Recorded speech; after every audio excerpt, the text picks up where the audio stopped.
Hello everyone, আসসালামু আলাইকুম। সকলে ভালো আছেন আশা করছি। আমিও খুব ভালো আছি আলহামদুলিল্লাহ। আজকে একটা গল্প পড়তেছিলাম। গল্পটা আমার কাছে অনেক ভালো লেগেছে। তাই ভেবেছি একটু শেয়ার করা যাক গল্পটা।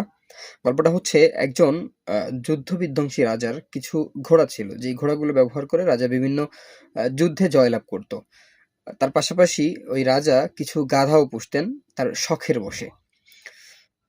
দেখা গেল রাজা যখন ওই ঘোড়া যেখানে থাকে ঘোড়াশালে যেত, তখন ঘোড়াগুলো রাজাকে তেমন একটা সম্মান করত না।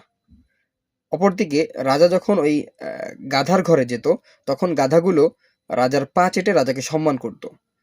এটা দেখে রাজার আশপাশে যে সমস্ত মানুষজন রয়েছে, রাজার মন্ত্রী, তারপর বিভিন্ন যে সমস্ত লোকজন রয়েছে, তারা রাজাকে বিভিন্ন পরামর্শ দিতে থাকে যে, "এই গাধাগুলো আমাদের অনেক উপকারী, এরা আমাদের অনেক সম্মান করে। এদেরকে রেখে ওই ঘোড়াগুলো আমাদের বিক্রি করে দেওয়া উচিত। কারণ এই ঘোড়াগুলো আমাদের সম্মান করে না এবং এদের দিয়ে আমাদের বেশি একটা কাজে আসে না।" সো রাজা ওই মন্ত্রীদের কথা অনুযায়ী সেই ঘোড়াগুলোকে বিক্রি করে দিল পাশের এক রাজ্যের কাছে। এবং যেই রাজা ওই ঘোড়াগুলো কিনেছে, কয়েকদিন পরেই ওই রাজা এই রাজ্যে আক্রমণ করলো। আক্রমণ করে অতি সহজেই যুদ্ধে জয়লাভ করলো এবং পরাজিত রাজাকে বলল, "তুমি কেন যুদ্ধে হেরেছো জানো? কারণ তুমি তোমার সবথেকে শক্তিশালী ঘোড়াগুলো আমার কাছে বিক্রি করে দিয়েছো। যার জন্য তুমি যুদ্ধে হেরেছো।"